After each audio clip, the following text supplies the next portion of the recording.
5, 4, 3, 2, 1. And welcome back to yet another episode of Off the Top Podcast. I am your host Shanthosh, and this is my friend Gaurav. This episode, okay, so if you guys don't know by now, this podcast, even though it doesn't have a name, is literally just me and a friend talking about random ideas and just random thoughts that come to our mind. So one of the thoughts that we had over this week, since it's September, was back to school. A lot of kids, a lot of adults, whoever, you're never too old to be in school. A lot of people are going back to school, and so we want to take this podcast to reflect on pretty much our experiences in school and just that back to school period. Where you're just like super excited because you have the brand new textbooks and you have the brand new course, and you're excited to see who's in your classes and all of that. And the brand new 5-star folder. Yeah, 5-star folder. All the color coded. This is like the only month of the year where your stuff is all color coded and all your pens are still with you, and this is like the best time of the year for students pretty much. You get to see everyone that you didn't see over the summer. And you find out all the new people, all the old people that are gone. It's just an exciting time. Bro, the last time I was excited for first day of school was high school, Yeah, high school. That was lit. Like, it's long ass summer, and then in around August, you're just so freaking excited for the first day of school because I don't know why, but it was like, I think the best day of school. You know what I mean? Yeah. But so I remember the biggest issues I had first day of school was probably like, am I gonna fit in like grade 10 and 11? That's what I had going through my mind all the time. It's like, am I gonna fit in the first day of school? New kids, new classmates, new friends. Everything's new. It's like, am I gonna fit in? And that was scary in the first, I'd say grade 9, grade 10. Super scary, right? And I don't even know how I overcame it. I think over time I just overcame. But I mean, a lot of kids are probably going through that right now, right? Yeah. So like I guess it's kind of cool looking back on it. It's like, how could I have overcame that whole fitting in part of it? You know what I mean? Yeah. Did you have that problem? I mean, only time I really felt that, probably twice, and they're both within the span of a year. So beginning of grade 8 and moved to where I live now. Yeah. So that was a big transition. That was the biggest transition because it's like from like, I knew everyone. Like where I grew up, I was there like since I was born, so I knew everyone. Like even if I wasn't in class or never had class with them, I knew everyone in the area. So it's not like So from going from that to like not even knowing a single person, it was a major switch. And I remember that first time I did make that move, it was almost like because I still was very fond of the area I grew up in, and I really wanted to, I didn't want to move, and I don't think anyone really wants to move when they've made so many friends and stuff, right? So it was like I hate this place, it was hard for me to adjust in the beginning, but then obviously you meet people in your class, and it's not bad, and you give it a shot. You're like, cool, this is the cards I'm dealt with, you have to deal with it, so I made friends, boom boom boom. And then right after that, so by the end of the year I'm friends with everyone. I'm like, cool, this is cool. And then I just realized that I'm going to high school now. So it's like, oh shit, I have to do this again. So within the span of a year, I had to do it twice. So I had to get to know everyone from elementary school, and then right when I got to know them, they got taken away, and I'm going to high school. And half of them are going to different schools. Right. Like maybe a select few are coming out of the same school as me. So then grade 9 was hard too, because now it's like a bunch of much different people. Yeah. It's like people from different schools with different like a whole bunch of new people everywhere. Like every school is different, has a different dynamic. One school is for like in a different area, which has a different type of people and all that stuff. So it's a hard adjustment, but at the end of the day, I feel like the biggest key was just being yourself. I felt like if I was gonna be myself, and I just did everything how I usually do it, there's nothing really thing. I was generally a talkative, class clown kind of person. So I'd make jokes. So from right the beginning, I was just making jokes and stuff. And then from then you see people that they'll start sticking on. Or some people will be like, yo, this guy talks too much in class. But you get to realize, okay, this person's cool, this person's not cool. And you find out where you fit in, right? In a class. I think probably 100%, I was probably one of the most dumbest kids in every single class of mine. Yeah. Like I think I was like just barely like there's like levels, right? There's like the kid who fails, like gets like 26% because he never shows up. All he does is smoke weed outside. Yeah. And then there's a kid that like just like barely passes with the 50, like Yeah. a 52 or 51. Yeah. And then there's the kids that excel and the kids that do average, right? I was always that kid that passed by 50%. Like all my courses, you look at my transcript, 52, 53, 54. Like I was shit at school, bro. Yeah. The only class I was good at was Earth and Space Science because I'm interested in all that shit. But bro, so my friends I made were along that category. Yeah. Like you could tell. They're all along that category. Yeah. You know what I mean? That range of like 70% to like 50% grade. Like that range is all my friends because all the smart people were like hang out together, do their homework. Yeah. All us people would be like, yo, screw. We have this assignment. We got to finish it. Yeah. Shit. You know what I mean? Like just finish it and get over with and go play COD or something. Yeah. So that's where I landed initially. And then that's actually where like a lot of friendships got stronger. You know what I mean? Like a lot of my friends. A lot of our friends, like that's where it got strong because we're all stupid together. Yeah. Do you know what I mean? Yeah. So that was a huge factor in high school. But yeah, first day of school was always like the most nerve-wracking thing. Like every kid is probably watching what they're gonna wear on first day of school. Like they have it planned for like a month ahead. My outfit was planned a month ahead for sure. Like all those back to school sales and all that stuff. You just be like, yo, okay, so first day I'm wearing this, and like I'm just gonna walk in and like that's just how it was. Like that's just one of those things that you really you're excited for. Exactly. Everyone's just planned it a month in advance, and so like I went to the extent of planning it like for a few days, because like new people walk in your class late and shit. Yeah, it was weird, but but that was really exciting. And that was one of the most funnest parts, like preparing for the first day of school. And the first day of school's gone, and then you're like, okay, shit, we're back in school. You know. University, college. Not so much, bro. I just went and looked at like there was so many pretty girls. That's the only thing I really cared about is like if any of them are gonna be in my class. That was like first year college, right? I feel like that's what it was in high school too, kind of. Yeah. Like were there any pretty girls in your class and all that stuff? Yeah, it's just how it was. And that's the fun part, cause like now you don't really get to meet those like pretty girls like on a regular daily basis, bro. It's so easy to get girls. When you're in college and you're the student, or you're in high school and you're the student there, like it's so easy, bro. Yeah, because like everyone is like in the same place trying to do the same thing. And exactly. like you're in the same environment. Now it's like if you're at work, like now we're all working, right? So it's like the same people are gonna be the same people. There's no like brand new day. There's no like big break and then a reset with new people. Like there's none of that, right? You continuously work throughout the year. And then so generally if you've been there for a while, they'll know if people are getting hired or not. So like there really is no fresh faces. So I feel like that kind of gets boring in a sense. Like, sometimes like having that new face here and there is like kind of, interesting. It brightens it up.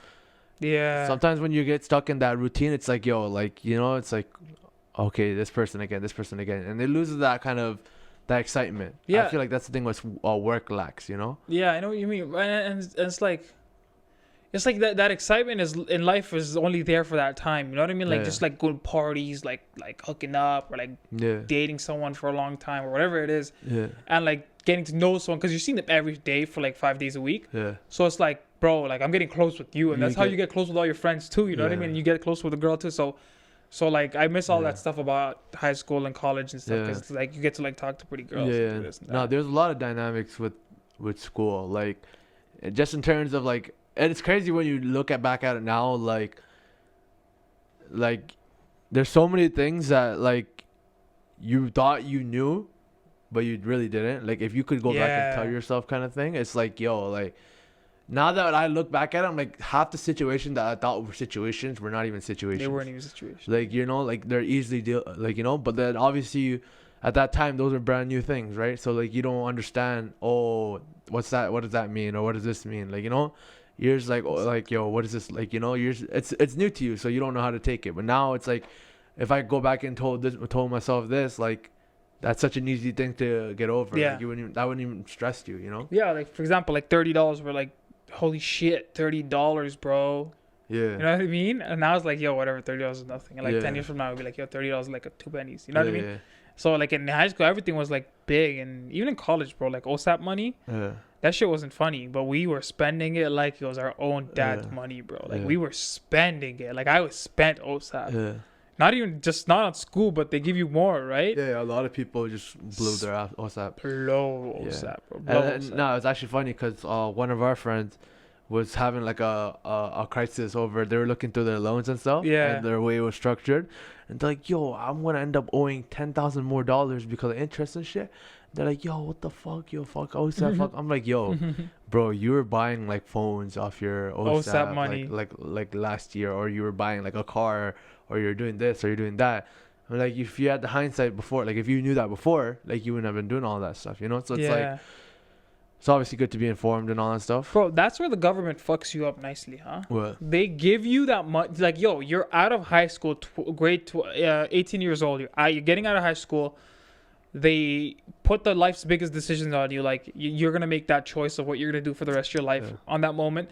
And then on top of that, when you're in, like, September starts and you're in school, you're given, like, a couple $1,000s extra in your account that you never had ever in your life before. Yeah. So now you're like, yo, this is the life, bro. I'm doing my thing, and then I have so much money. You don't have so much. I thought this is what I thought. Like I had so much fucking money. I was like, yo, this is the shit.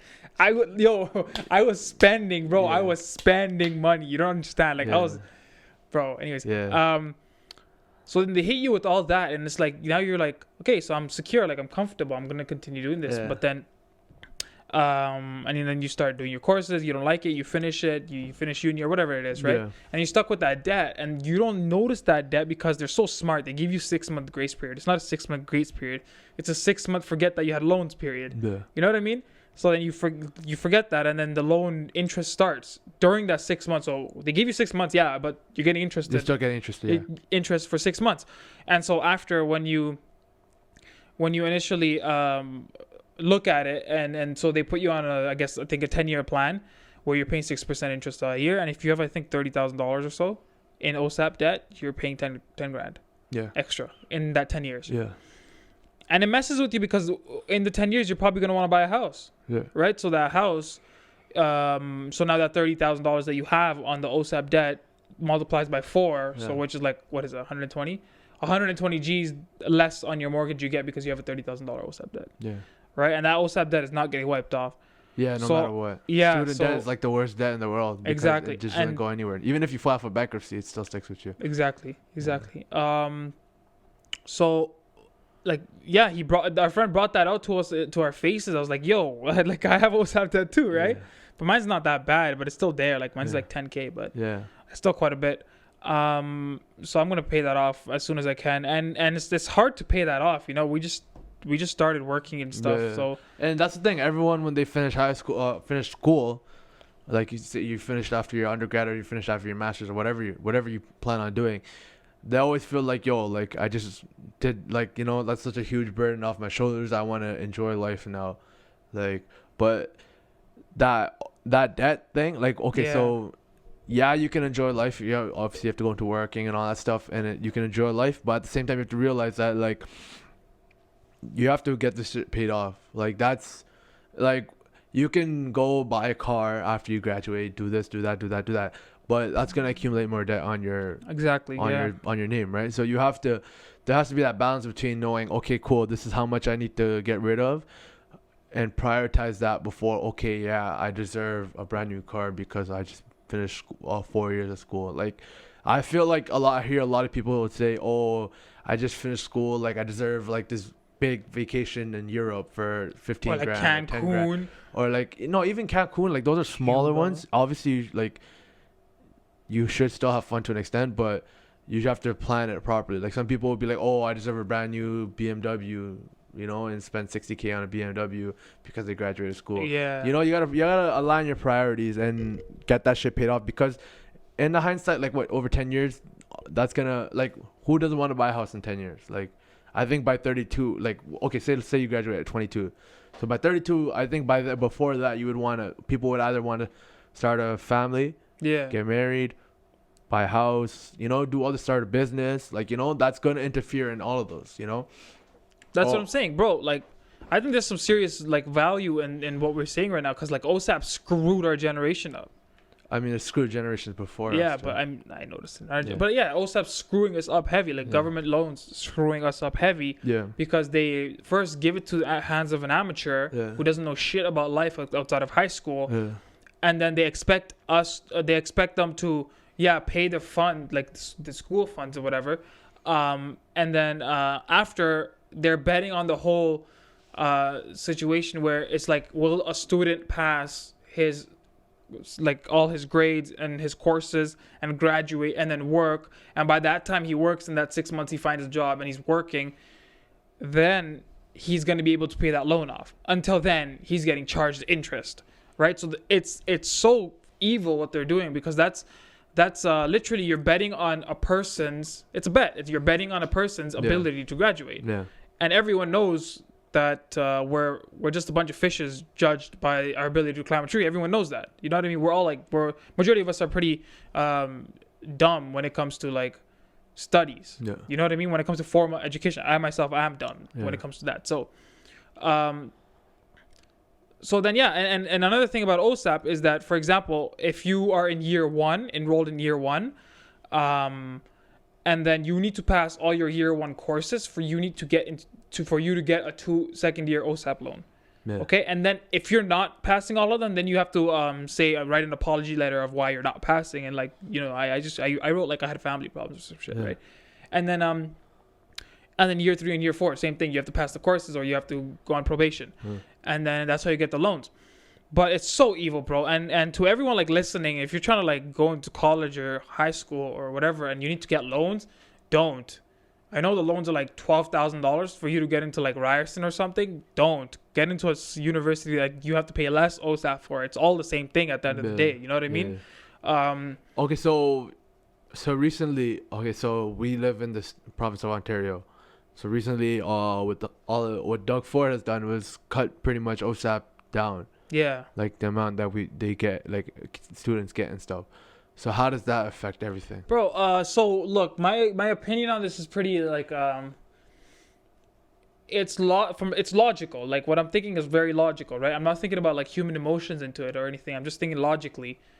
What's good for the long term of a certain individual, an average individual. Yeah. You know what I mean? An average individual means not a person with a 3.7 GPA, a person with 2.5 GPA, like, you know what I mean? Yeah. So like a person that's barely doing passing, that's an average person. So my opinion would be like,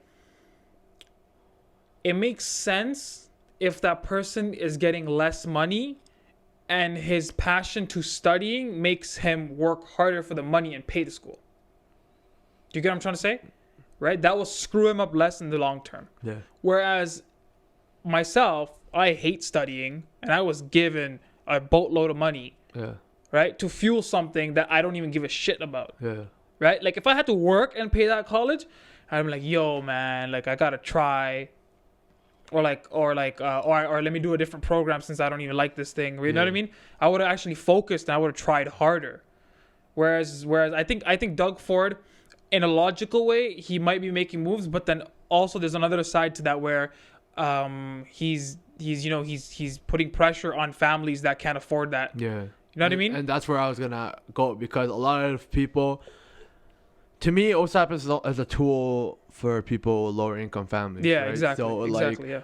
Sometimes that extra money is helpful to people in lower income families, because you have to be able to afford other things throughout the year. Like you have to be able to afford, say, getting a coffee when you getting coffee to study, or transportation, all that stuff, right? So that's where I kind of factored in the extra money. So I feel like a lot of people were hurt by that Doug Ford thing because of that, because now there's none of that extra money. Some of them are not even getting enough to pay for their entire thing, so then they have to go into their own pockets, and so now they have to pick up more shifts at work, do more, so they focus less in school. So I feel like it's a double-edged sword. Yeah, you're right. Like this is the logical part was just one perspective, and then there's another one about human emotion. It's like now a person has to work extra hard and feel like not that good because he has to work hard and work harder in school and like pay for everything, and he has bills coming in, and like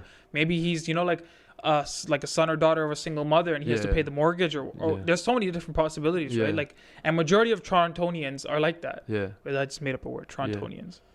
It's Toronto. probably already out there. Yeah, But it's anyways, already out there. Yeah. so majority of the people are like that. Yeah. Do you know what I mean?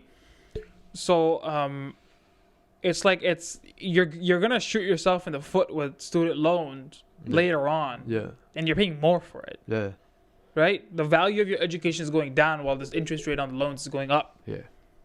You know what I mean? So, bro, the best advice I have from a person who struggled through all this and is still struggling through all this, because I have to pay that loan off.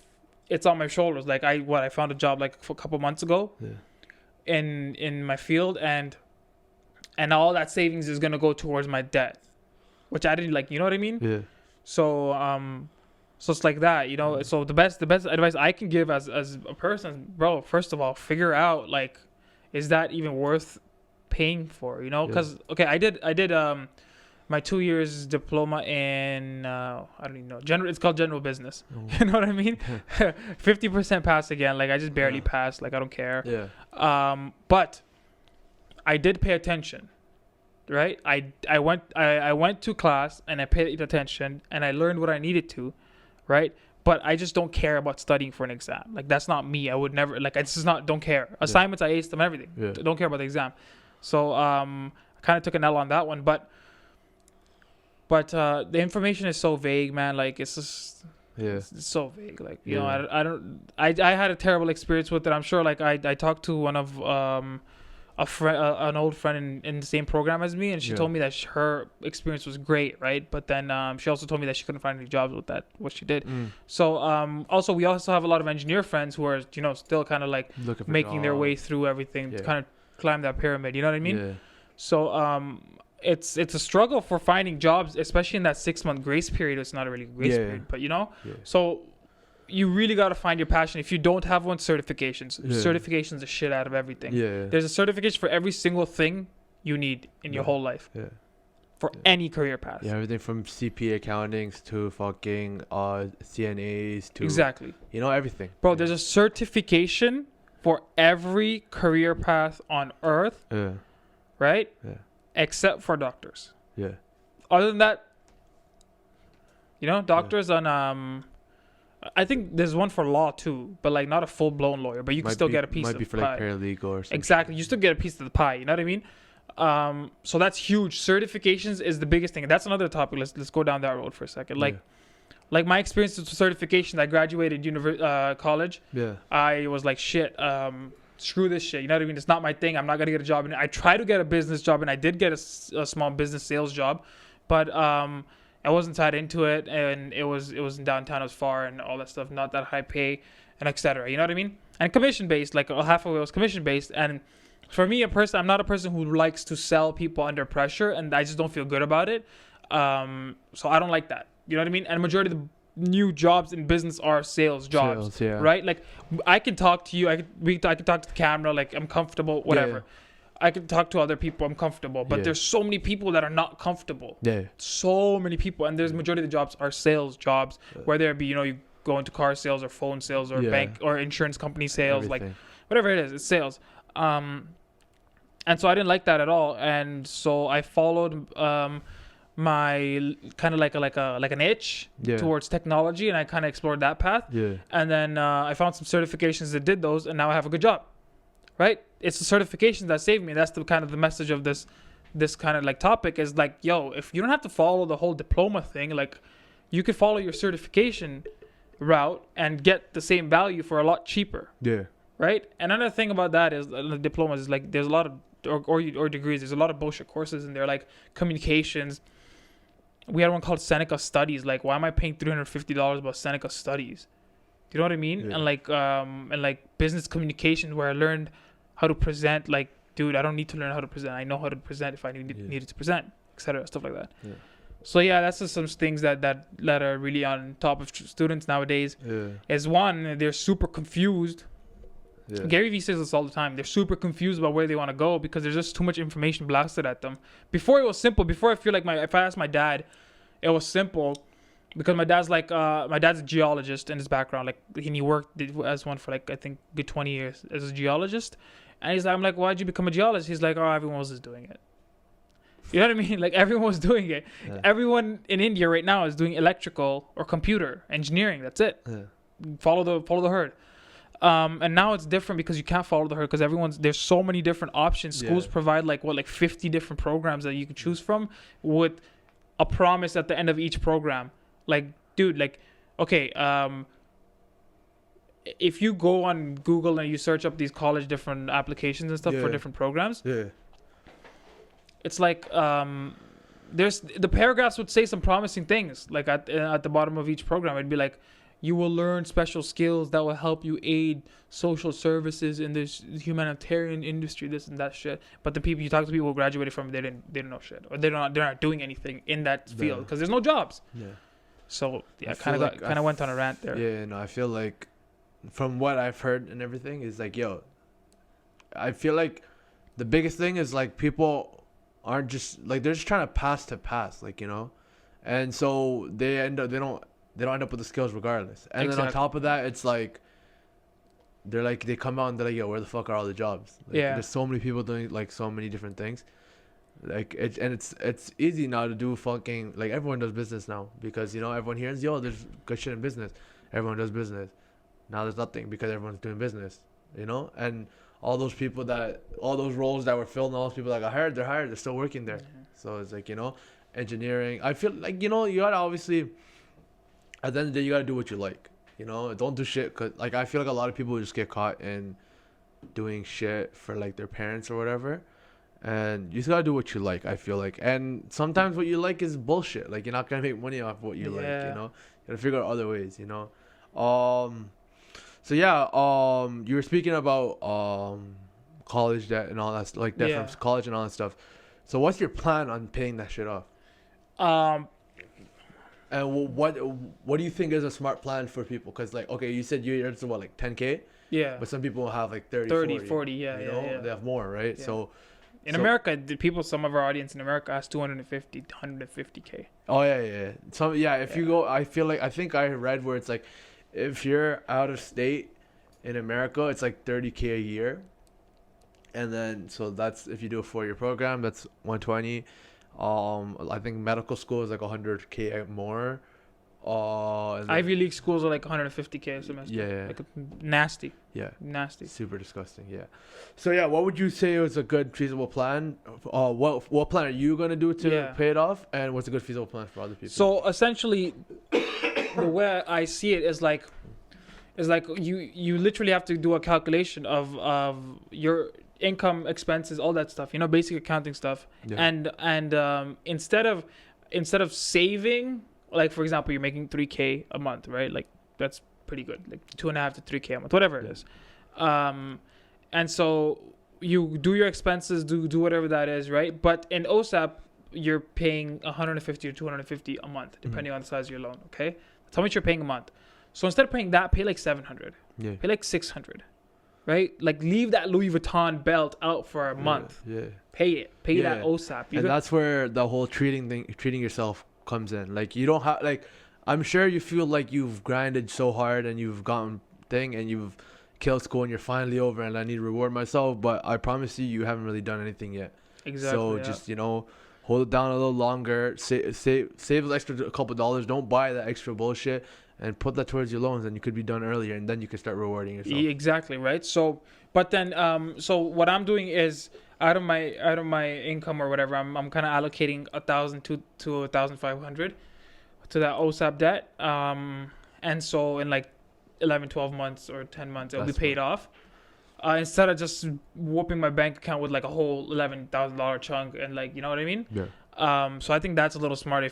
I'm just leverage debt to a little bit of a flexibility rather than a 10-year long-term period. So that's my plan, and the best plan for it would be is to chop it up in a time frame that's good for you. If you have a $30,000 student loan, you're not paying it off in a year. Right? You're gonna have to pay it off in maybe 2 years or 2.5 years, right? But then you're also looking at it that if you pay it off, if you work hard and you pay it off in that two years or so, you're saving like $8,000. In the long run. And in the long run, like $8,000 can buy you a lot of Gucci belts. Yeah. And like a car. Yeah. Do you know what I mean? Yeah. So It's a similar concept with your credit card. If you owe $2,000 and you have $2,000 in your account, you don't just make your minimum payment. You know, you get the fuck out. You gotta take the 2,000, put it out. You're gonna be broke, but you're not gonna have you'd rather be broke with zero money in your checking account than fucking 2,000 on your credit card, because then you're paying interest and it's affecting your credit, all that shit. You know, exactly. Pay it off right away. Get all of it out of the way.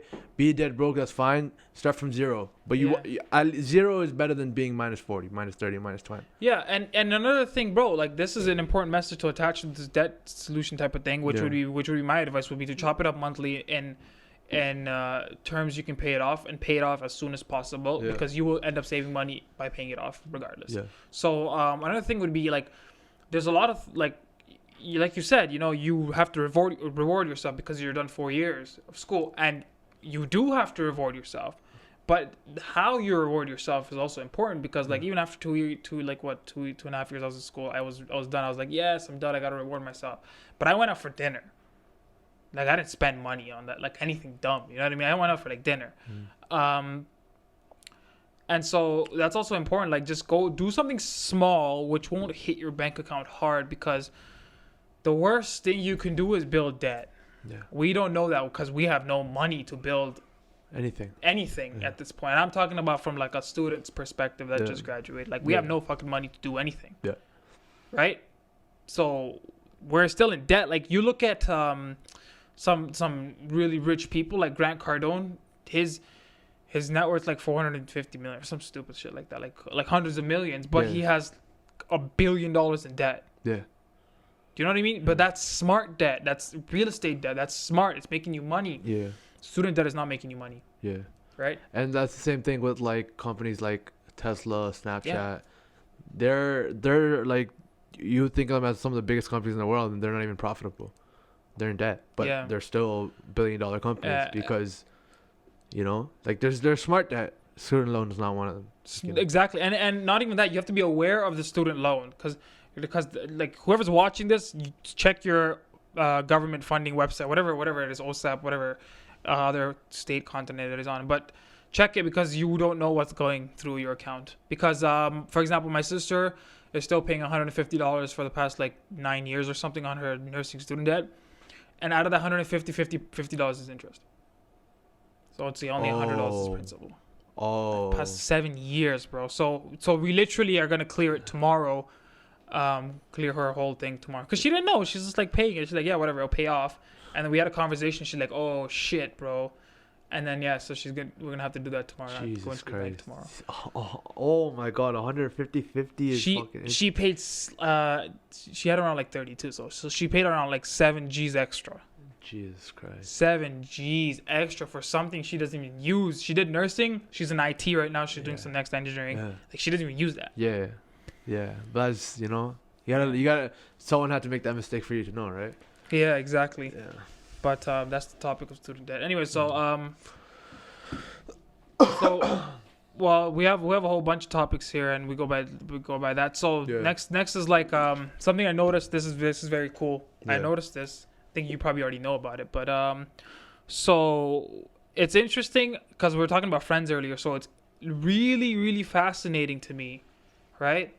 How if you look at like Einstein's rule of law of association, you are the average of the 5 people you surround yourself. But like, yeah, that's cool. But if you really look at your life, bro, each one of your friends will have something in common with you, and a strong personality trait from your side that bonds you guys. Yeah.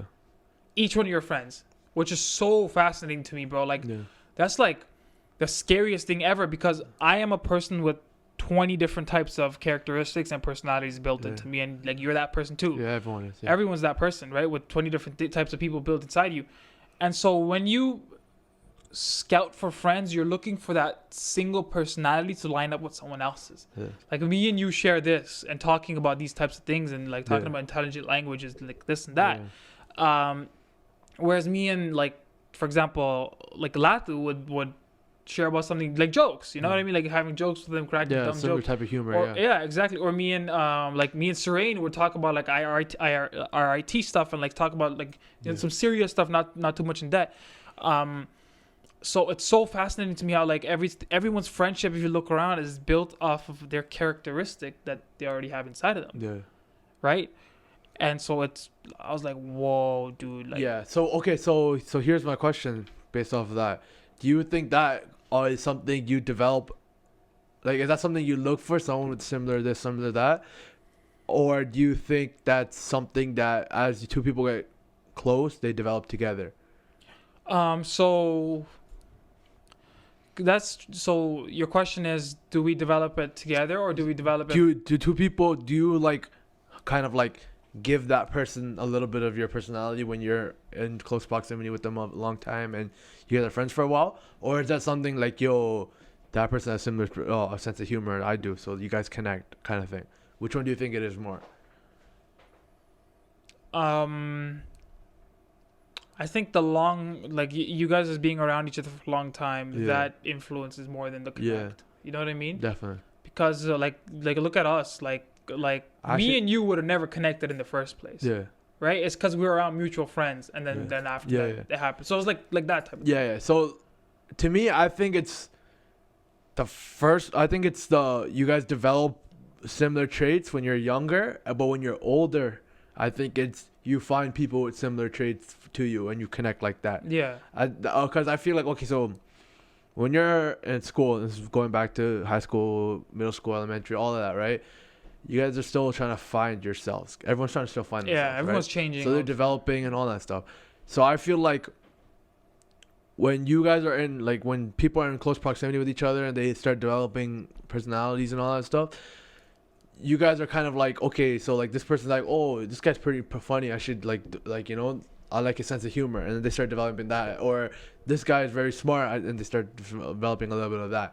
So that's how they get closer when they're young, because like realistically, you see the kids in your class more than sometimes you see your family. Like, exactly. You know, it's just like you see them like 6 hours a day in school, and then if you hang out outside, you see them even more, right? So it's like, so I feel like at that young age, it's like you're taking traits from different people that you seem admirable, and you put and make it part of yourself.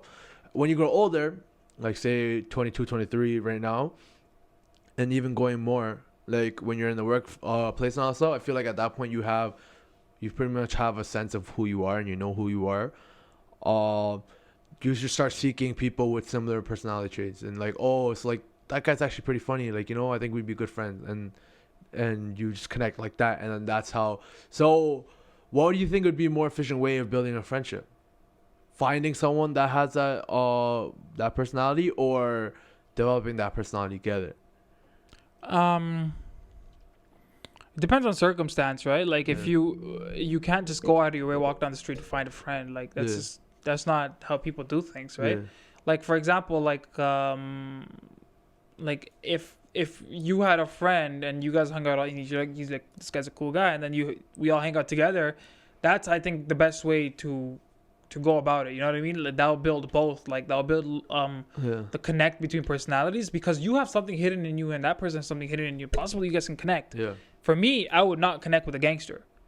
Yeah. That's just me. Like I would just not connect with a person that's like about that gang life. You know what I mean? It's a completely different thing. Or a person that vocally and like physically and everything just acts like a person who he's not. Yeah. Right? So that's why be yourself is so important. Like if a person acts like a gangster, I'm pretty sure you're not gonna connect. I'm not gonna connect with them. You know what I mean?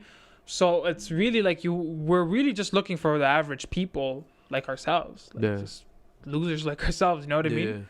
So I think that was very important. But it's also fascinating to see, like, you're talking about childhood, and so like you've been around the same group of guys since you were like in grade 8, grade 7, right? Since I moved here, yeah. Exactly. So and I think you might be the same thing too, to be honest. Yeah. I've same thing. So so that's why that's why our friendship skills are so strong. Yeah. Do you know what I mean? Because like there's so many people out there that don't have that strong of a friendship skills. Yeah. And a lot of people, those kind of people are in depression, to be honest, because they don't have a proper social circle they can rely on. Yeah. Right. A person from work that you see like once a week, can be a friend, but a true friend it goes through a lot of parameters of like of psychology, meaning like there's a sense of trustworthiness, there's accountability, there's service, which a lot of us kind of like ignore, but there's service involved in friendship. Like friendship requires a lot of services. And there's also like dependability and those factors. All those things have to unite to become true friends. And that stuff happens over a long time. That's why there's like something like you have to know the person for 5 years to see if they're like. I think it was like 7 years. 7 years. If you're friends with someone for 5. I think I know what you're talking about. But like what I've seen was like if you're friends for like 7 years, you're more likely to be friends for the rest of your life, because at that point you've seen every aspect of that person, or you've seen enough to know that this person is trustworthy or reliable or dependable or whatever. Yeah. Exactly. So I mean, time in that direction does the best for friendship. But dude, there's like people don't like realize there's so many things about a friendship that are so cool. Like just the bond. I'm talking about the bond, right? Like there's no blood involved, right? Like I my friend circle is more closer than my whole family. Other than like obviously my like close family, mom, dad, sister. That's different. But other family, my friend circle is way closer to me than that. And why is that? It's because of the things I just listed, all those things aligning over time and memories being made. So that I just find that fascinating. It's so interesting to know. That I could probably say the same thing, because like at the end of the day, it's like friends are people you hang around with, you rely on them, you know they've seen you at lows. Like I feel like for people like in immigrant families, you can't really go and tell your parents about some shit, like, you know, but like your friends are all experiencing it at the same time as you are. So exactly, it's like they can learn from you, you can learn from them. You know, you make mistakes together, you know, correct them together, all that stuff. And that's where I feel like a lot of valuable bonding and all that stuff. And then obviously like there's those times you have fun, there's times where you don't have fun, like, you know, those, you know, it's just like traveling together, all that stuff, you know, that all culminates in building a strong relationship, you know. And that's why I would probably put friends over a lot of my extended family. So obviously the foundation of friendship. Yeah, that's the title. Foundation. That's good. The title of this thing. That's the title. That's a good one. Yeah. I mean, come on. If you don't have friends, go get some. You need them. And social media and Facebook friends especially. Bro, I have so many Facebook friends. Like, so, you know what I mean? I don't have any Facebook real friends on Facebook. Like, it's Facebook friends. That doesn't count. Go find real friends. If you need real friends, find them. And what's it called? And I feel like nowadays it's kind of almost cool for people on social media to be like, oh, I have no friends, or I'll easy to cut someone off. Bro. I feel like that's become kind of like a cool thing to say. It's so cool. And like I don't see the hype around all of that. Like I feel like you're just advertising that you're a toxic human being. Like, you know, if you're going through life and you can't find someone that's either like-minded or has similar life experiences as you, or similar ambitions, goals, or wherever, I feel like you are not in a good direction yourself. I feel like that's something that, like, it shouldn't be hard to make. I mean, obviously people have social anxiety, all this stuff, which is cool. You know, like, you're going to have to overcome those at some point. But I'm talking about, like, more of, like, there's people that think it's, oh, like, it's nothing to cut a bitch off, or, like, do one wrong thing. Like, you know, like. You know what I feel about that? What? I genuinely think the people that post those kind of articles on their social medias, like, you slip once, I'll cut you off, or like, I only need loyal niggas around me, or like whatever, like along those lines. I genuinely think you are so hypocritical about that quote if you're posting it. Yeah, because I feel like you're generally the problem. You're generally the problem. And so, like, if you're like, you know, I only need the loyalist of people around me, right? But let's break it down. I mean, if you really need the loyalist of people around you, then you must really be that loyal. And if you're already that loyal, you must already have friends that are loyal, like you're loyal to, because loyalty is not like 1 minute thing. It's a years thing. And so for years, you must have been loyal if you're claiming that you only need loyal people. So it's kind of super hypocritical for everything they say. But that's interesting. Maybe this makes our Instagram page. I don't know. But that's really interesting. Like, those people stuff, like, it's so negative. Why are you putting negativity out there? Promote positivity instead of saying, I don't need no, like, you know, I don't need no fake people in my life. You can say, you know, I only want real people. Like, it's small differences. And like, the biggest thing, it's like, it's people promoting that, oh, it's okay to be like this tough skinned, like, like I feel like that's a big thing that's lacking. People don't have like that emotional awareness. Like people don't have that, oh, like I can talk about my feelings, or I can do this, I can do that. Like I can like some people don't even know how to speak about their own feelings to people. Like, you know, Yeah. like they lack that emotional awareness, emotional what's it called? Emotional Competence. no, No, it's yeah, not competence, like, you know, anything, like, you know, like that emotional intelligence There we go. that they have for like, okay, like I'm in this situation, I should really speak to this person, instead of just like, oh, you know, doing toxic behavior, like, oh, cutting them off, blocking them on Facebook, blocking them on this, that, like, you know, like talking behind their backs, like, you know, a lot of people lack social skills, and I feel like that's kind of why they don't have like friends and stuff, and that's where all these, oh, let's cut a bitch off kind of thing quotes, Yeah. they come, like, you know, pretty pretty standard on social media. Yeah, no, you're right. And like, for example, they always post stuff that is so negative, and it's always the words in those posts that really define them as a character, and that's where they're being judged, Yeah. right? It's not the pictures that they're posting, or like the you know, like no one's judging them on how revealing their clothes are or nothing like that, because everybody knows that's the culture now. Like it's getting to be a norm, you know, nudity and revealing clothes, that's becoming a norm. Yeah. But the words that you're attaching to your posts or your stories or whatever, those are the ones that are really firing behind your ass, and really you're being judged upon. So because a lot of people in social media care about how you're being judged nowadays, Yeah. right? Like everyone really cares about how you're being judged. So I mean, if you're that person that's putting out those kind of words, like, you know, like we just spoke about, you're being judged. Like that's just fact. Yeah. Yeah. Definitely. Yeah. Yeah, that was a good segment right there. Yeah, but No. bro, sorry, go. Go ahead. No, you go ahead. I was going to bring up Jimmy's pictures. You know, Oh. I wanted that story out in public. And VR films. Bro, I don't. No, let's talk. Let's talk about Jimmy We pictures. were rivals at one point. Yeah, Don't forget so- that. So let me make it clear for the audience here. So basically, in high school, Shanthosh and his friends were making films, and they named themselves Jimmy Pictures. Yeah. And myself and my friends were yeah. making films, and ours was called VR Films, clearly the better name, right? Yeah. So what happened was we had a rivalry going on, and you Yeah. guys, it's still on YouTube, VR Films Yeah, and you Jimmy can- Pictures. Yeah, You can go yeah, look you at can, it. I could probably put the links in the bio, maybe, if anything, and you can, like, the art speaks for itself, so we don't really have to. Sure. speak Okay, on but quality. anyway, so it was like, again, the friendship thing, right? Like a couple of friends just shooting films and stuff Yeah. together, having fun. But bro, the messed up part is if we just kept going, we would have been YouTubers. We were probably in the beginning of the YouTube bubble. This is before the YouTube bubble. I think we started in about 2008 or 2009, and I think the YouTube bubble wasn't even like a thing until 2012. So like, if you had kept going, and the thing is, and me and my friend Jimmy, who is the director and the brains behind that whole Yeah, operation. we'll have him on the show one day. Yeah, we definitely will. He's envious that we were even doing this kind of stuff, you know, like he Yeah. loves this kind of stuff. Yeah. But and so yeah, we might have a podcast with him.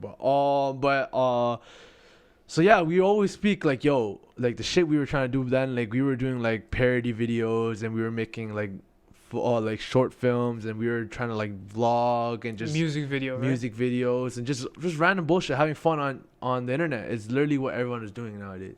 So we would just always have these conversations, like whenever we're sitting at his house or my house or whatever, and we're just like, yo, like if we just kept going, like we were ahead of our time. We were Way ahead. Yeah, you're right. We were there. All we had to do was just stick with it, you know?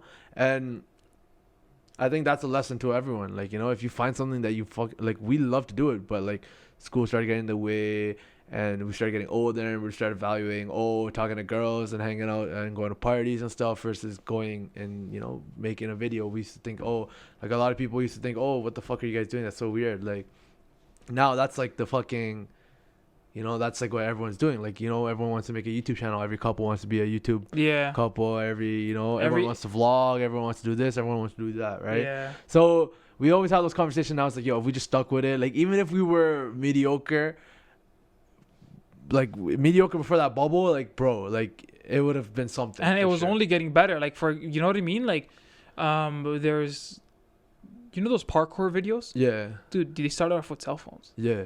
Just following around the guy. The fact that we had a camera at that point, I think was pretty huge. And the fact it's like, bro, and not even just the type of like, if you've seen our skills from the beginning, like the first video to the last video we posted on that channel, you could tell there's a huge evolution in skills. Like we were picking up stuff, and bro, we were like 2000 what? Okay, so 2010, let's just say 2010 is when it was happening. It was probably a little earlier, a little later, something like that, but 2010. That is almost 10 years ago. So I was 13, Yeah. 12, 13. Jeez, yeah. So MKBHD is our age, and he started around that too. yeah, so like all those skills that we were that we had at that time and that we were developing at that time, because we were researching, watching internet videos on how to add muzzle flares to fucking thing, and how to score a soundtrack, and how to sync audio with like the dubs and all that stuff. Like that stuff, like that's coming in handy today. Like I'm dubbing audio for this, like. So like whatever we're recording on the camera, that's we have to cut out, and then we have to put it with the audio with this. That skill is I'm still using it to this day, you know? And those are all skills that we were trying to develop at 12 years old, 13 years old, 14 years old, like, you know?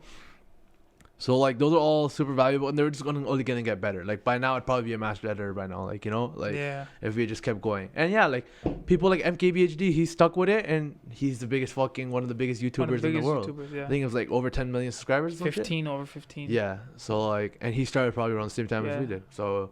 And bro, like so fun doing that stuff. You know what I mean? Like, but it was that you just get older, schedules get in the way. But again, a lesson to be learned. Like, if you prioritize something and stick with it for 10 years. Gary Vee preaches this whole time. You stick with it for 10 years, success is coming. Yeah, period. No matter what. If you're doing anything for 10 years, people are going to be like, yo, this guy's still doing it. Let me check it out and see what the issue is. Like, what is it?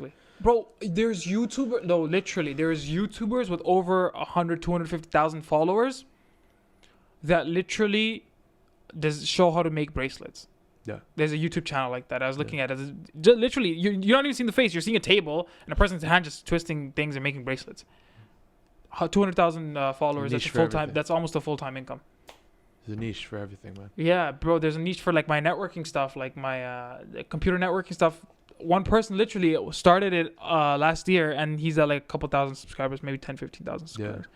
So he's doing good too. Like, there's a niche for everything, and only if we stuck with it, it would have been like crazy, right? Yeah. So. Bro, when we were recording, I remember I was wearing the same clothes for like 5 days. Yeah, because you'd have to, because if you started the video with one clothing, you have to finish it. So you'd be like wearing that. You'd be like, bro, I was doing my own stunts. Like we were choreographing fight scenes, and it was just like, and that's also where my whole like, if I could do anything in the world, I'd be an actor kind of thing. That's where it came from, because bro, I would do that shit like for like after school. We'd go do all that shit, and then come home and watch a Tom Cruise Mission Impossible movie, and I'd be like, yo, this would be so great if I could do this, like jumping out of a plane and like skydiving, like, bro, and you're getting it on camera, like that's like the greatest shit in the world. Like what's more fun than looking like a badass on fucking on camera? So let me ask you, do you think YouTube is the next Hollywood, or are YouTube? Yeah, like, so do you think YouTube would be the gateway to Hollywood?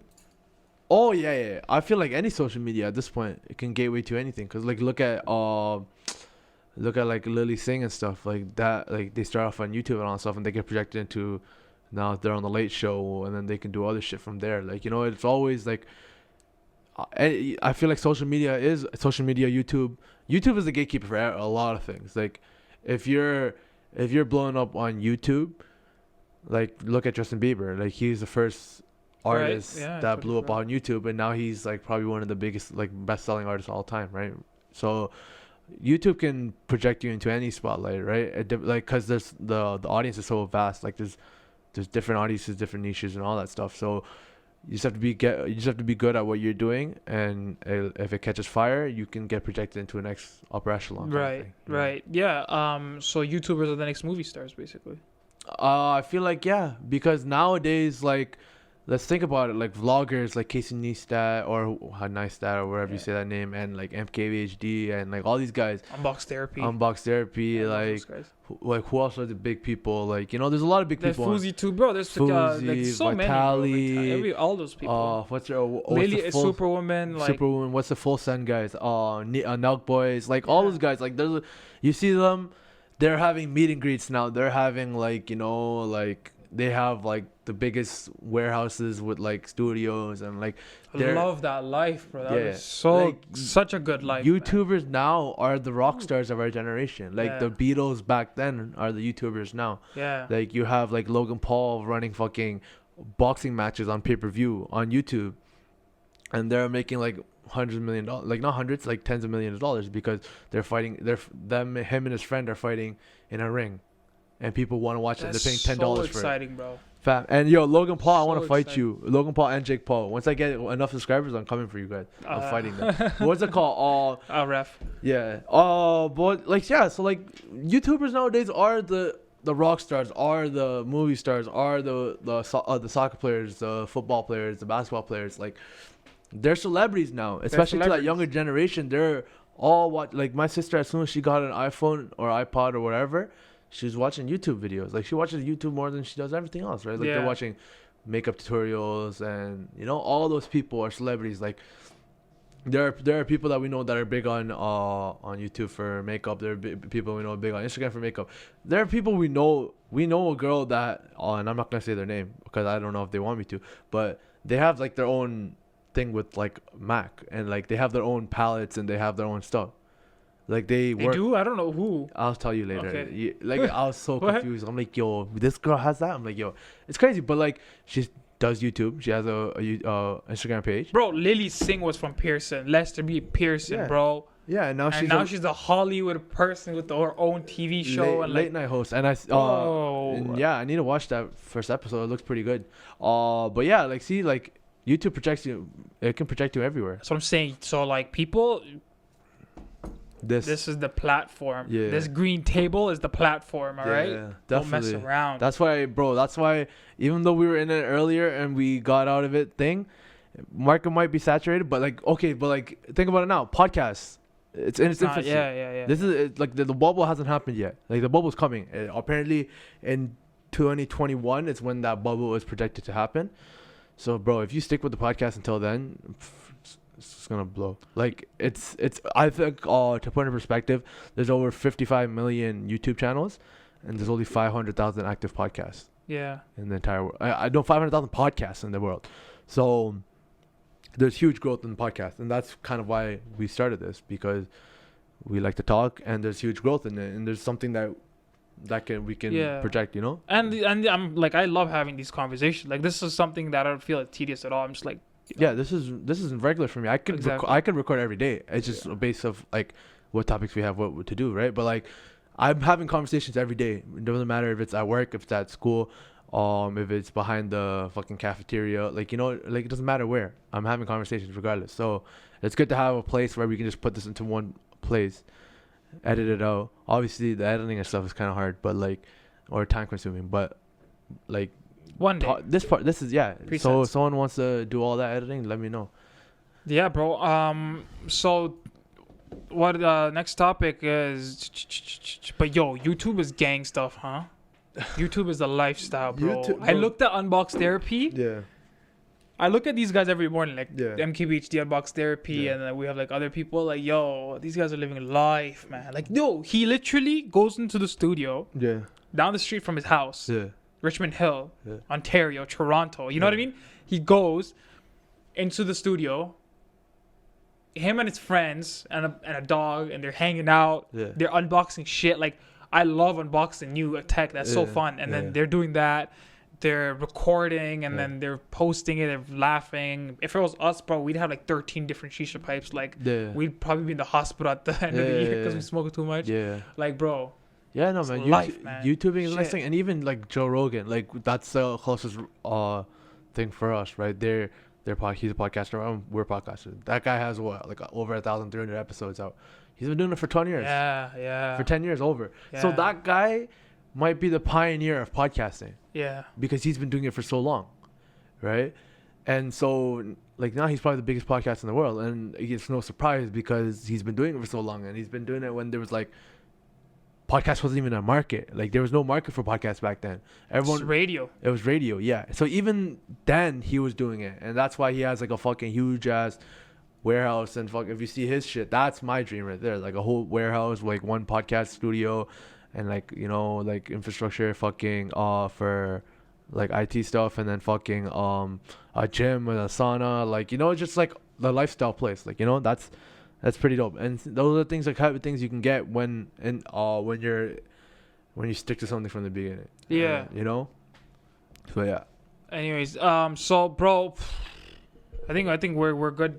We're good right there for the podcast. Like, so, a lot of good information in this podcast. Yeah. I really enjoyed it. We're gonna chop it up in clips so it's easy for you guys to watch if you guys are limited on time.